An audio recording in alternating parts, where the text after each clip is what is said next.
welcome to the brand new Figurative by Talk Octave. In this new season, we will have an intimate conversation with a astonishing person. So stay tuned for more in this season of Figurative.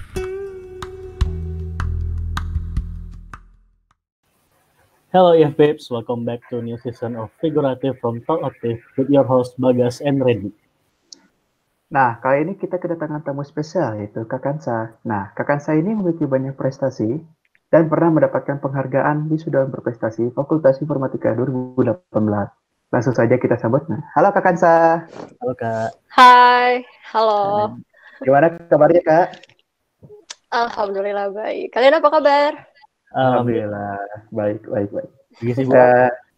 Aku lagi sibuk di rumah aja gara-gara corona. Terus paling ya kayak belajar online course, terus ngedit video, ngeblog, gitu-gitulah. Kak Kansa ini dulu semasa kuliahnya kan aktif nih, banyak prestasi juga nih. Nah, mungkin boleh Kak, waktu kuliah tuh Kakak orangnya kayak gimana sih? Gitu? Orangnya kayak gimana? Gimana ya? Orangnya tuh kayak gimana? Orangnya nggak bisa diem sih kayaknya. Soalnya waktu kuliah aku kayak nggak bisa cuman kuliah doang gitu. Kayak pasti kayak pengen ikut apa kayak olahraga lah, ikut apalah musik lah, apa-apa gitu. Jadi kayak multi kegiatan lah. Jadi ikut UKM iya, ikut organisasi iya, ikut kepanitiaan pernah juga, sama ya ikut lab gitu sih. Kakak berarti dulu lebih dominan di non-akademik juga dong? Atau di akademik? Iya sih, lebih seimbang sih, iya sih. Kayaknya sih seimbang deh. Antara kuliah, lab kan hitungannya kayaknya agak akademik ya. Coba kalau kayak UKM, kepanitiaan, organisasi, itu kayaknya non-akademik, jadi ya balance lah.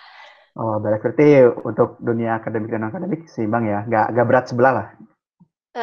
Enggak sih, alhamdulillah. Oh ya, dari CV-nya Kak Kansa nih, kan aku baca-baca dikit nih. Katanya Kakak pernah mengalami masa sulit nih selama kuliah. Nah, kenapa tuh Kak? Kalau boleh diceritakan gitu. Masa sulit ya? Iya. Masa-masa sulit, oke. Ini yang mau singkat, padat, jelas, atau mau gimana nih ceritanya? Oh, bebas aja Kak, kita panjang lebar aja boleh. Oke. Mungkin keluh kesahnya juga boleh. Jadi keluh kesah, ya keluar semua ntar ya. Jadi sebelumnya aku mau bilang aku tuh bukan anak yang kayak pinter gitu ya. Jadi orangnya tuh awalnya, ini sejujurnya ya, aku tuh kuliah sebenarnya pengennya arsitek. Cuman tidak dibolehin, ya biasalah itu masalah anak-anak sekarang. Oke, kamu masuknya informatika aja ya, kayak gitu ya, berhubungan dengan teknologi. Terus dari awal aku tuh kayak nggak tahu gitu, apa sih ngoding, apa sih informatika, kayak gitu-gitu. Terus akhirnya kayak ya udahlah nyemplung aja ikut teknik informatika. Awalnya tuh aku kayak ngerasa kan ada tuh kalau di Telkom kan informatikanya ada anak SMK, ada anak SMA gitu kan. Kayak aku kan lulusannya SMA. Awalnya tuh kayak ngerasa terintimidasi gitu gara-gara aduh, mereka udah duluan bisa ngoding, aku anak SMA belum bisa ngoding, kayak gitulah. Itu kayak anak-anak SMA juga merasakan ya. Nah, terus akhirnya pas aku semester 2, pertama tuh mata kuliah yang DAP itu, dasar algoritma pemrograman, nah itulah. Terus belajar Pascal, segala macem. Ya akhirnya aku mulai cobalah diseriusin di situ. Kan kayak kuliah mahal juga kan, kayak ya udahlah, aku juga nggak bisa nyari duit gitu kan. Akhirnya yaudah coba mulai dari situ. Nah, lanjut langsung kayak hampir mau mata kuliah yang semester 6 ke belakang, kan kita disuruh ngerjain tugas akhir ya. Nah, itu sebelumnya semester 6 itu ngambil mata kuliah pilihan namanya machine learning, atau apa sih namanya, kecerdasan pembelajaran mesin kalau di bahasa Indonesianya. Nah, terus abis itu aku kayak sebenarnya kelasnya enak ya, karena dosennya ngajarinnya enak. Cuman aku tuh kayak ngerasa tidak berbakat. Karena tidak berbakat tuh maksudnya, ini aku kan masuk lab artificial intelligence kan. Nah, jadi kadang kita kalau ngerjain tugas mingguan kayak gitu, pasti kan ujung-ujungnya yaudah paling diskusi sama anak-anak yang lain kayak gitu-gitu. Cuman aku tuh ngerasa di saat teman-teman aku ngerjainnya kayaknya cepet gitu, bisa kelar gitu. Tapi aku tuh kayak deadlineer yang kayak gitu-gitu, jadi kayak ngerasa tidak berbakat lah. Jadi kayak udahlah habis semester 6 gitu mikir, kayaknya habis lulus apa gimana, kayaknya nggak mau kerja di bidang-bidang machine learning lagi gitu kan. Padahal labnya udah lab AI gitu kan. Terus kayak, ya udah. Akhirnya pas suatu hari nggak tahu random, aku kan emang suka musik. Terus aku nyari lah Spotify career gitu. Terus aku iseng-iseng nyari yang berhubungan dengan audio, tiba-tiba muncul ada namanya job vacancy-nya itu machine learning for audio. Terus kayak, machine learning bisa buat audio? Kan karena selama ini kan kayak di kelas artificial intelligence gitu-gitu cuma diajarin paling kayak fuzzy, JST, yang kayak gitu-gitu. Terus paling kalau di riset di lab tuh paling cuman image atau enggak kayak teks, ada natural language processing gitu-gitu lah. Nggak ada tuh namanya audio buat musik, itu nggak ada. Akhirnya semenjak itu, ya udahlah, akhirnya coba aja hajar kayak coba-coba machine learning tapi buat audio gitu sih. Jadi termotivasi semenjak itu. Berarti kayak termotivasi semenjak dari Spotify itu ada ternyata untuk bidang musik juga bisa ya gitu untuk di informatika ini gitu. Jadi tadi motivasi kakak cuma dari itu doang ya, dari yang lab AI itu bisa dihubungkan sama hobi kakak itu juga yang suka, kan kakak juga berhubungan bisa suka cover musik juga nih, mungkin sama kayak satu passion juga kan mungkin, jadi bisa digabung mungkin dari situ ya. Nah itu sebenarnya motivasi buat tugas akhirnya sih sebenarnya, sama kayak spesialisasi buat tugas akhir gitu. Cuma kalau selama kuliah aku tuh motivasinya ya udah jalanin aja ikut informatika. Soalnya informatika tuh gini, serunya tuh adalah pas kita kuliah, iya sih emang kayak susah banget gitu, kayak ya nilai C tuh udah alhamdulillah gitu ya. Jadi wajar lah gitu. Tapi menariknya pas kayak anak-anak informatika tuh kalau lulus nyari kerjaannya tuh jauh lebih gampang karena lowongan tuh lebih banyak daripada anak-anak yang non teknik lah, anak-anak non informatika gitu. Jadi serunya sih itu sih, maksudnya enaknya di situ sih. Jadi dan industrinya itu kita bisa ke segala industri, entah misal kalau kamu suka ya desain atau advertising, sebenarnya kita bisa masuk ke dunia advertising, industri advertising, tapi ya background kita web development atau mobile atau apa. Jadi kayak banyak lah kita bisa masuk industri mana aja. Enaknya itu sih, walaupun ya perjalanannya emang lika-likunya banyak ya di informatika. Kalau menurut kakak ini di informatika ini rintangan apa saja sih yang kayak sulit gitu, kayak tantangan apa aja yang kakak hadapi selama kuliah ini di informatika yang menurut kakak yang mungkin sulit atau yang bikin down, kira-kira apa gitu? Kalau susahnya tuh paling ngoding iya. Paling kadang suka terintimidasi dengan teman-teman yang lebih pinter kali ya. Itu sih. Terus apa ya? Kalau misalnya aku lagi ngedown itu pas itu tuh ya tadi yang machine learning itu salah satu contohnya. Terus kadang dosennya juga ada yang killer lah ya. Jadi yang kayak gitu-gitu. Jadi kalau misalnya killer tuh ya udah, kalau nggak ngerjain atau ikutin apa yang bapaknya atau ibunya minta, ya udah amannya begitulah gitulah. Jadi kalau masa-masa down, kalau masa-masa down kan aku ikut UKM, ikut organisasi gitulah, UKM sih lebih tepatnya. UKM kan olahraga. Jadi kalau aku stres atau butuh refreshing gitu, aku larinya tuh ke UKM gitu.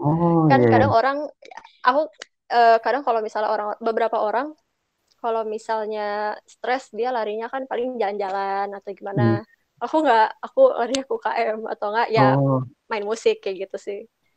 Gitu. Berarti kalau menurut kakak selama kuliah tuh mahasiswa boleh diharuskan nggak sih kayak mengikuti kayak kegiatan seperti lab, organisasi, UKM, kepanitiaan? Jadi harus nggak sih? Menurut aku sih harusnya tuh gini. Mungkin aku bisa jabarin dikit kali ya. Kalau misalnya kalian ikut lab itu gunanya buat kamu nanti TA, atau kalau buat anak semester 1 masih awal-awal tahun, kan ada setiap lab tuh ada namanya study group, research group, gitulah, study group lah. Yeah. Itu biasanya mata kuliah yang di kampus, misalnya diajarin tuh nanti semester belakangan gitu. Tapi kalau kalian masuk study group di lab itu, kalian tuh udah belajar duluan daripada teman-teman kamu yang lainnya. Enakan di situ kalau lab.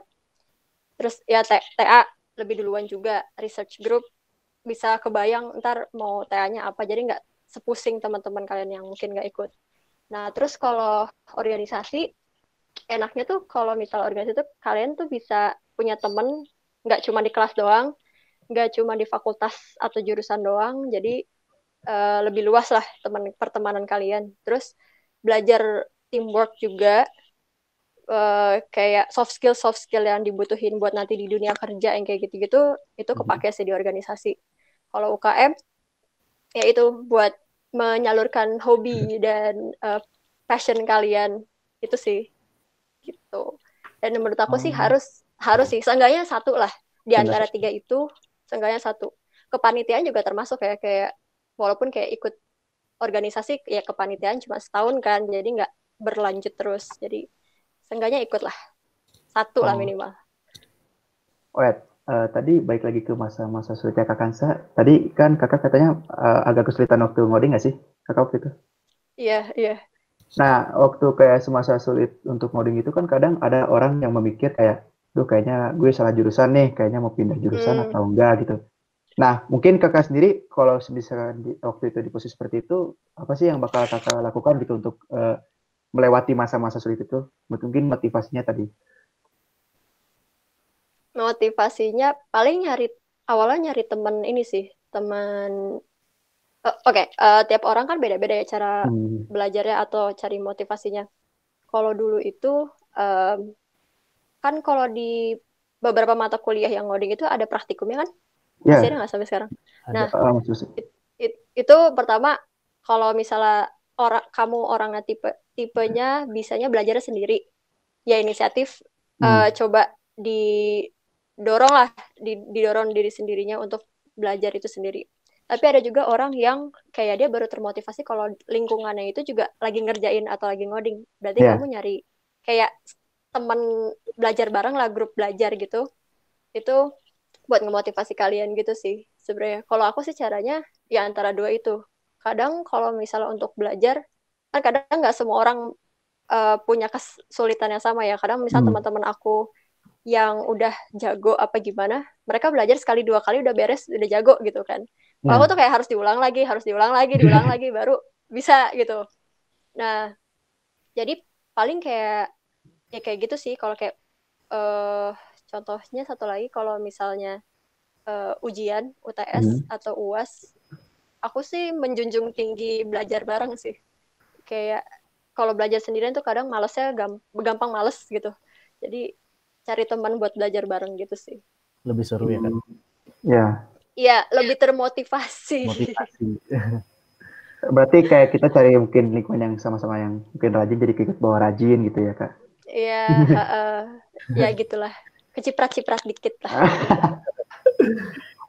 Kalau kegiatan-kegiatan seperti lab, organisasi, UKM atau kepanitiaan itu membantu Kakak untuk melewati masa-masa sulit gitu nggak sih Kak? Maksudnya kayak kayak udah kesulitan di kampus terus UKM itu. Iya sih. Iya banget. Jadi ceritanya gini, aku kan masih tingkat 1 itu masih ada mata kuliah FISDAS, fisika dasar gitu ya. Terus nah kebetulan di UKM aku itu ada senior yang dia tuh kayak aslab gitu, aslab apa asfrak gitu bilangannya. Terus akhirnya ya udah aku kayak belajar bareng sama senior gitu, diajarin yang kayak gitu-gitu. Itu padahal bukan di lab ya, itu di UKM. Jadi kadang lebih ini aja ya. Kadang tuh suka ada senior yang, oh coba deh lo belajar ini, oh coba deh kamu belajar ini, kayak gitu-gitu. Kayak senior tuh suka ngasih tips-tips gitu. Berlaku di semua organisasi lab UKM itu ada semua sih di situ. Gitu sih. Oke. Jadi ngebantu emang. Itu salah satu contoh aja sih kayak tadi. Iya. Nah, Kak, tadi kan Kakak sebut Kakak pernah ngerasa terintimidasi. Nah, itu tuh Kakak menghadapinya seperti apa sih? Berbaur sih. Berbaur tuh maksudnya jadi kan ada orang yang pas dia ngeliat si A nih dia pinter banget, terus apa namanya, sekarang kita ngerasa terintimidasi karena kita nggak bisa keep up gitu. Ya udah kita minta dia boleh nggak tolong ajarin apa gimana gitu, atau nanya kayak boleh minta kayak lihat catatan lah atau apa gitu. Jadi kayak berbaur sih, kan satu kelas ya ber-40, ada yang pinter banget, ada yang biasa aja, ada yang di bawah gitu kan. Jadi ya coba saling berbagi gitu, jadi antara sesama temen sekelas kayak gitu sih. Aku sih kayak gitu sih. Nggak mesti belajar bareng yang kayak kita besok belajar bareng yuk di perpus misalnya kayak gitu, nggak mesti yang kayak gitu. Tapi kalau misalnya contohnya kita punya pertanyaan sama topik atau materi yang mana, minta tanya ke teman kamu yang lebih ngerti kayak gitu. Mereka sebenarnya baik-baik aja mau ngasih tahu ke kita gitu selama kita nanya. Kadang yang lebih pintar apa kayak gimana gitu, mereka yang nggak tahu kapan harus bantunya karena anak-anak yang membutuhkan juga nggak nanya kayak gitu sih. Iya. Nah, Kak, tadi kan Kakak dari yang aku tangkap, Kakak tuh banyak ngikutin ada UKM, ada lab. Itu tuh mempengaruhi waktu Kakak nggak selama kuliah? Mungkin selama kuliah Kakak jadi waktunya dipadat atau malah jadi produktif? Dua-duanya. Padat dan produktif sih. Jadi padat sih ya. Jadi tuh ya wajar lah kayak kita ngorbanin waktu jalan-jalan atau yang kayak gitu-gitu buat ikut kegiatan lainnya kan. Karena kalau menurut aku kuliah itu satu-satunya waktu yang bisa aku punya untuk nge-explore berbagai hal yang belum pernah aku coba sebelumnya. Jadi kayak aku ikut UKM, itu juga sebenarnya waktu sekolah itu aku nggak pernah ikut UKM kayak gitu. Terus, nah jadi aku kan kuliah pagi sampai malam, sore, malamnya itu UKM atau nggak organisasi atau segala macam. Padat, iya. Jadi aku pulang tuh jam 10 malam, 10 malam, 10 malam gitu kan. Jadi untungnya ngekos, jadi tinggal ngesot nyampe ya. Terus kalau misalnya masalah padat sih iya. Produktif ya. Jadi kayak hore-horenya atau refreshingnya itu ya di organisasi atau di UKM atau di lab gitu sih. Karena nggak selamanya lab belajar, jadi ya kadang suka main kayak gitu sih. Gitu. Jadi produktif iya, padat juga iya. Jadi harus ada yang dikorbanin, yaitu jalan-jalannya, hura-huranya. Gitu sih. Nah, menurut Kakak, apa ya sih yang dibutuhkan mahasiswa untuk jadi mahasiswa yang baik dan matang? Ini subjektif ya sebenarnya, tapi paling aku bisa sharing kayak yang dibutuhin di dunia kerja nantilah seenggaknya ya. Pertama kan ya soft skill, hard skill, networking gitu kan. Nah, soft skills di sini kan sebenarnya kalian bisa dapetin soft skill itu kalau kalian ikut organisasi, UKM, atau kepanitiaan, atau lab. Jadi intinya adalah teamwork, terus leadership atau communication skill, kayak ya time management skill, pokoknya itu macam-macam soft skill kayak gitulah. Itu harus kalian punya pas, seenggaknya dari kuliah kalian harus udah punya. Terus kalau hard skill ya biasalah anak-anak kampus kayak ngoding, bisa bahasa apa. Terus bisa misal anak desain, ya udah bisa desain di mana, misalnya di Marvel atau di apa kayak gitu-gitu. Jadi itu hard skill, soft skill. Satu lagi network kan tadi. Jadi network ini bisa kamu dapat kayak kamu ikut lomba atau misal ikut kongres, conference, organisasi juga termasuk UKM. Jadi memanfaatkan segala aspek sih. Jadi jangan fokus cuma satu aspek. Jadi seenggaknya ada lah di masing-masing aspek itu, seenggaknya satu lah kalian punya. Kayak gitu sih kalau menurut aku. Karena kadang lucunya kalau di dunia kerja itu mereka mintanya tuh nyari orang yang bahasa Inggrisnya ya well-rounded lah. Jadi nggak cuman anak yang pinter doang, akademiknya tinggi, tapi dia nggak bisa teamwork apa kayak gimana. Mereka nggak suka sih yang kayak gitu. Mereka lebih suka yang orangnya biasa-biasa aja akademiknya, tapi mereka tuh bisa teamwork. Mereka bisa seenggaknya mengkomunikasikan apa yang ada di pikiran mereka ke orang lain dengan baik. Kayak gitu sih, kurang lebihnya. Nah, Kak, dalam menentukan judul TA nih, kan mahasiswa informatika kebanyakan banyak yang kesulitan dalam menentukan tema atau judul. Nah, dari Kak Kansa sendiri, mungkin bisa berbagi tips dan trik nggak untuk menentukan TA? Menentukan TA. Nah, ini sebenarnya tergantung orangnya juga ya. Ada orang yang TA itu diperuntukkan untuk jadi intinya aku tuh TA itu tujuannya mau topik yang emang aku suka. Aku nggak mau yang kayak dosennya maunya topiknya A, tapi aku nggak suka, tapi dosennya maksa kayak gitu. Aku kayaknya ntar buat kalau di saat lagi down, buat bangkitnya lagi tuh lebih susah kalau misalnya kayak gitu. Jadi ini aku kasih tips karena berdasarkan pengalaman aku ya. Waktu aku semester 6 itu aku iseng nyari, yaitu kan tentang musik gitu-gitu di IEEE Explore apa kalau nggak salah, atau di Google Scholar. Terus tiba-tiba muncul gitu ada namanya Music Emotion Recognition. Jadi emang berawalnya dari aku iseng-iseng nyari. Terus abis itu aku, karena itu masih semester 6, aku kan 4 tahun normal ya, jadi aku belum ngambil TA. Terus aku coba tuh cari dosen di kampus yang bisa dengan topik itu. Nah, kebetulan aku akhirnya milih Pak Suyanto, karena Pak Suyanto itu topiknya seputar speech, jadi audio-audio juga lah. Terus aku tanya ke bapaknya, Pak, kalau misalnya topiknya tentang musik ini, Bapak bisa nggak ngebimbing kayak gitu-gitu. Nah, dari percakapan itu, jadi kalau misalnya iya, berarti aman. Pas aku semester 7 ngambil kelas pas rebutan di Gracias, udah siap gitu kayak, oke, ngambil Pak Suyanto kayak gitu.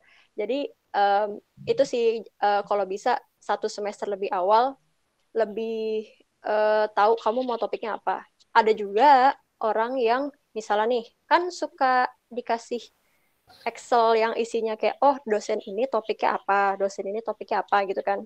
Yeah. Nah, di situ kalian bisa lihat, oh kalau misal dari list yang ada di situ kalian ada yang tertarik, ya udah tinggal reach out ke bapaknya atau ke ibunya.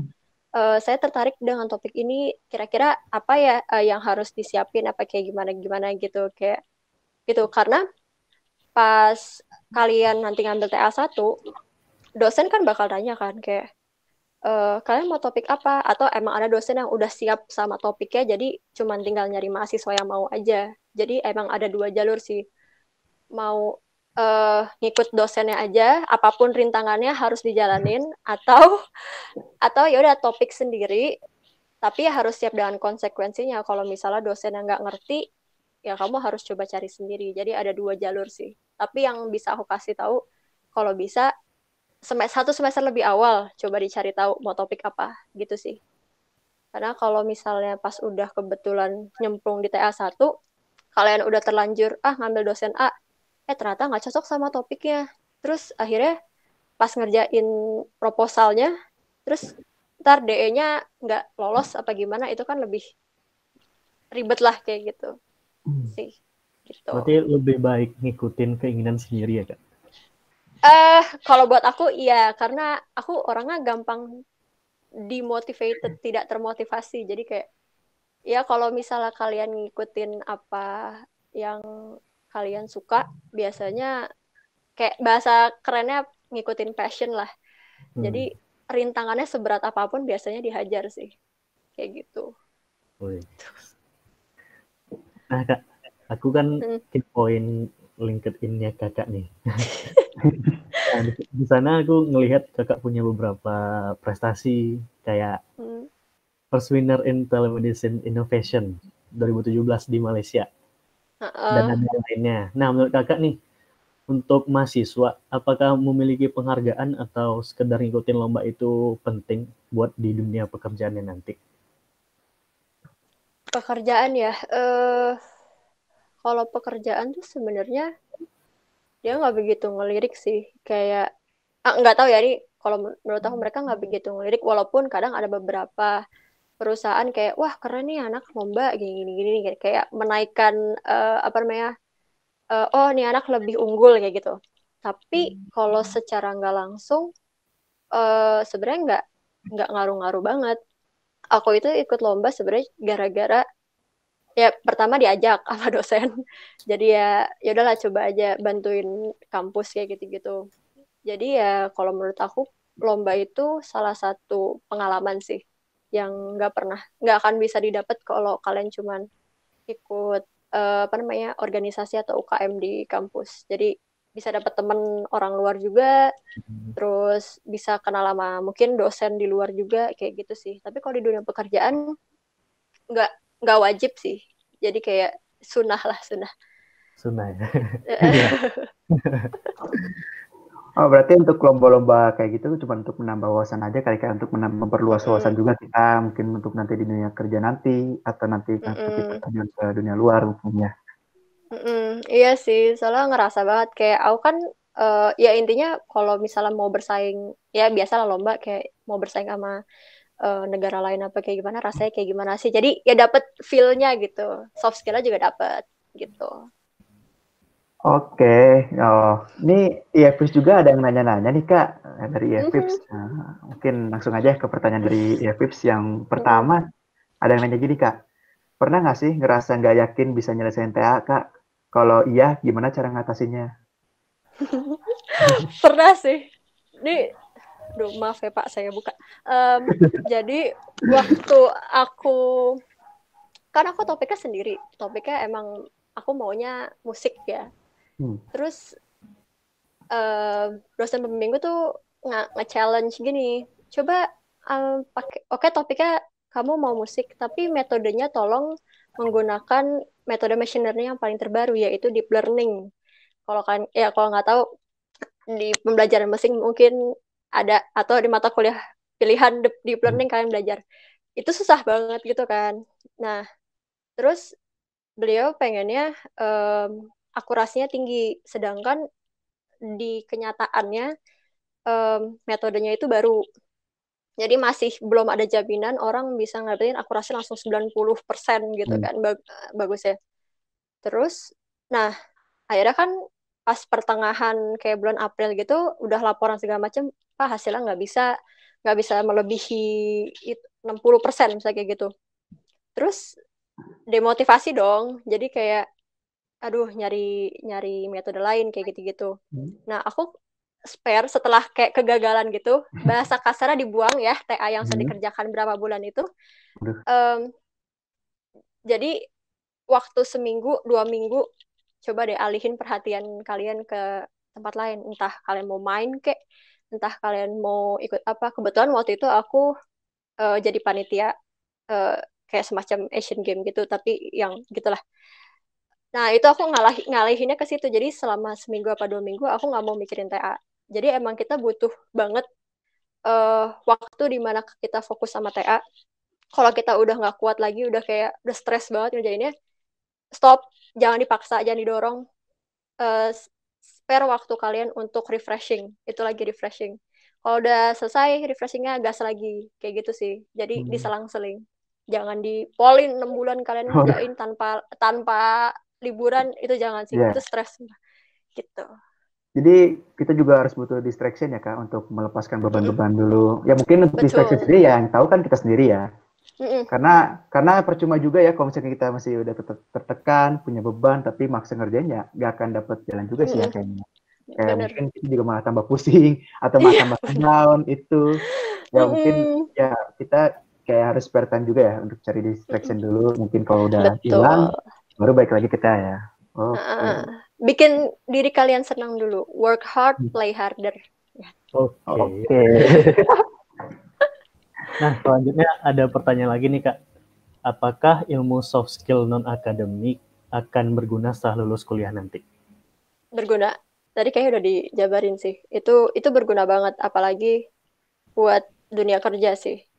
Karena orang-orang kan lebih ngelihat karakter kalian, bukan seberapa pinter kalian. Jadi, kalau orangnya baik, orangnya misalnya ya asik atau gimana-gimana, itu kayaknya lebih diminati daripada anak-anak yang kayak oh cuman bagus di akademik tapi soft skillnya tidak terasah, kayak diem, kayak nggak mau bergaul, kayak gitu agak susah sih. Jadi soft skill sangat dibutuhkan. Kayak seumur hidup sih, soft skill tuh seumur hidup dipakai. Tapi kalau orang-orang yang kayak gitu, Kak, maksudnya kayak gimana ya? Kita mungkin ada satu kondisi beberapa orang yang untuk kesulitan untuk mungkin mengasah soft skill-nya, kayak dia juga mungkin yang terlalu apa gitu-gitu. Nah itu mungkin tipsnya gimana gitu, Kak? Kan kata Kakak juga soft skill ini penting kan, kayak mungkin sangat berguna banget gitu untuk di dunia pekerjaan nanti. Bahkan semua perusahaan pun pasti butuh orang yang bisa teamworking kayak gitu kan. Nanti kalau gitu gimana, Kak? Dampaknya sebenarnya ini aku nggak tahu ya, kalau ada beberapa orang yang mereka ngasah soft skill itu pas mereka kayak contohnya pas kuliah mereka ikut part time job, itu termasuk experience yang mereka dapat, itu termasuk soft skill sebenarnya, bisa termasuk. Jadi soft skill itu nggak cuman ikut UKM, organisasi, kepanitiaan, lab kayak gitu-gitu doang. Tapi sebenarnya di mana-mana. Kayak misalnya nih, contoh ada teman aku yang dia kuliah ikut UKM, kayak dia nggak pernah ikut UKM atau organisasi, dia cuma ikut kayak kepanitiaan sekali 2 kali. Terus selain dia kuliah itu, dia itu sibuk jualan online, kayak berbisnis lah. Itu kan bisnis ada soft skill-nya kan, manajemen apa-apa. Nah, jadi sebenarnya soft skill di mana-mana bisa didapetin sih. Cuman tinggal mau apa enggak aja kita ngasah soft skill kita itu. Gitu sih. Jadi nggak apa-apa sih. Emang ada teman aku yang kayak emang nggak mau ikut UKM atau gimana-gimana. Tapi lambat laun mereka sadar kok. Jadi paling cuman kalau misalnya dari teman-teman Himay F apa gimana ya paling cuman ngerangkul, tapi kalau mereka juga nggak mau ya kita juga nggak bisa maksa sih, salah gitu sih. Nah iya, tapi kalau menurut Kakak jadi kerugian sendiri nggak sih kalau misalkan kita benar-benar nggak punya soft skill gitu, apalagi yang semasa kuliah tuh kita cuma mungkin ya kuliah pulang gitu, kayak cuma nganggap kuliah tuh kayak masih SMA gitu misalkan. Ada tuh kan beberapa orang seperti itu, kayak ada kerugian sendiri nggak sih? Ya ada ya, resiko sih, plus minus sih. Ada ya emang orang kayak ya males lah ikut ini ada emang, jadi ya udahlah. Rugi mereka sendiri yang rugi ya. Yang penting kalau aku bilang, kalau misalnya kalian bisa explore sesuatu yang belum ada di dalam diri kalian, kalau bisa pas kuliah di-explore, kayak gitu aja sih. Jadi ya silahkan dipikir masing-masing enaknya gimana ya. Iya, berarti selama kuliah ini kita harus kayak cari tahu gitu, kita kekurangan kita apa, kita harus kayak sayang gitu ya untuk experience kuliah ini cuma dipakai buat gitu doang, apalagi kuliah pulang. Kayaknya kita harus banyakin mungkin cari distraction baru, kayak mungkin cari kegiatan baru selama di kuliah, mungkin cari experience baru ya, kayak gitu, wawasan baru. Ya mungkin untuk mempersiapkan kita untuk dunia kerja nanti juga kan. Nah, sama paling ada satu lagi sih aku nambahin. Jadi ada beberapa perusahaan yang mereka menjunjung tinggi juga kayak hard skill-nya. Jadi contohnya biasanya perusahaan-perusahaan swasta sih kayaknya ya. Kayak contohnya, oh nggak apa-apa deh dia organisasinya nggak banyak apa kayak gimana, kegiatan di luar akademisnya nggak banyak, tapi dia pinter banget. Ada sih emang yang mereka butuh juga karena mereka butuh hard skill-nya. Kalau soft skill mungkin bisa diasah pas mereka di kantor kayak gitu sih. Jadi ya plus minus sih, tergantung perusahaannya juga kayak gitu. Tapi ya kalau bisa seimbang. Kalau enggak ya udah nggak apa-apa. Nggak bisa dipaksakan juga ya, Kak. Nggak bisa dipaksa. Karena harus jaga kondisi juga kayak gitu-gitu kan. Mm-mm. Apalagi sekarang kan lagi pandemik ini ya udahlah. Ya gitu. Mungkin segitu aja Kak, mungkin untuk season kali ini. Mungkin sebelum diakhiri, mungkin ada sepatah satu atau dua kata untuk IFPIP yang sedang menonton episode kali ini. Sepatah dua kata, aku kasih 2 kata deh. Jadi gini, pertama kan kita itu informatika tuh luas. Ada anak desain, ada anak jaringan, ada anak hardware gitu-gitulah. Nah, buat anak-anak desain, mereka tuh pasti tahu lah buat orang atau perusahaan ngelirik dia itu mereka butuh portfolio. Jadi mereka desain taruh kan di website Instagram atau Behance gitu-gitu. Tapi kalau anak-anak yang lebih teknis, mumpung kalian masih kuliah, coba masukin project-project tugas besar kalian itu di GitHub. Karena kadang tuh apa ya kalau ngeplay kayak back end gitu-gitu, mereka tuh ngeliat CV, oh bisa bahasa Python, oh bisa ini, tapi buktinya mana gitu. Jadi makanya kadang mereka butuh bukti yaitu GitHub kalian, kayak gitu sih buat anak-anak engineering. Soalnya pernah dibilang passion without portfolio itu nothing. Jadi kalau kamu passionate sama sesuatu tapi kamu nggak punya tuh project-project yang pernah kalian bikin sebelumnya, jadi ya itu nggak ada apa-apanya, cuma passion ngomong doang kalian tuh passionate kayak gitu sih. Nah terakhir paling ini sih, apapun passion kalian, terus misal kalian ngerasa aduh udah masuk informatika passionnya nggak tersalurkan gitu, nggak apa-apa, jalanin aja. Ya tadi yang aku bilang kan, work hard play harder. Karena gini, kalau anak informatika itu bergunanya nanti pas lulus, nanti pas kerja kalian nggak akan dibohongin sama anak-anak programmer lainnya atau anak-anak IT lainnya gitu sih. Jadi intinya jalanin aja, nggak ada ruginya kok. Jalanin aja, mau nilai jelek, mau nilai bagus, mau nilai biasa aja. Yang penting ilmunya lah yang kalian dapat. Oke, itu aja paling. Tuh ya Pip, semoga termotivasi ya. Nah, terima kasih buat Kak Kansa sudah ngeluangin waktunya. Iya, sama-sama. Kesempatan ini.